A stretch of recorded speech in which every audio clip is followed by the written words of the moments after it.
kujdes me të shtuar gjatë muajit të Ramazanit. Janë pacientët me diabet. Nëse pacientët me diabet kanë kontroll të rregullt të glikemisë, pra kanë glikemi të stabilizuara, pa epizoda të shpeshta të hipoglemisë, mund të agjerojnë.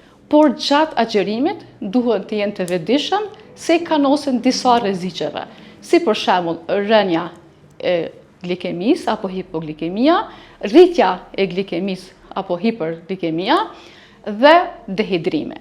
Grupi me rrezikuar apo që mund të ketë pasoja gjatë agjerimit janë pacientët me diabet të mvarur nga insulina. Nëse këta persona vendosin të agjerojnë, duhet të konsultohen me mjekun e tyre para fillimit të agjerimit, sepse dozat e insulinës kërkojnë rregullim apo profil të individualizuar.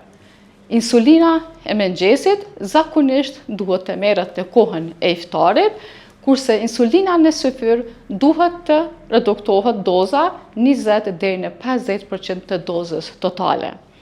Tjetër çka është e rëndësishme të grupi i pacientëve me diabet është të bëhet matje të rregullta të glikemisë para syfyrit, 2 deri në 3 orë pas iftarit. Nëse ndiheni keq, mund të bëni matje gjatë ditës.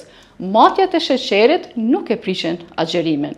Pra, ju duhet të keni afër një glikometër, një aparat për matjen e sheqerit dhe sheqer të gatshëm në raste emergjente.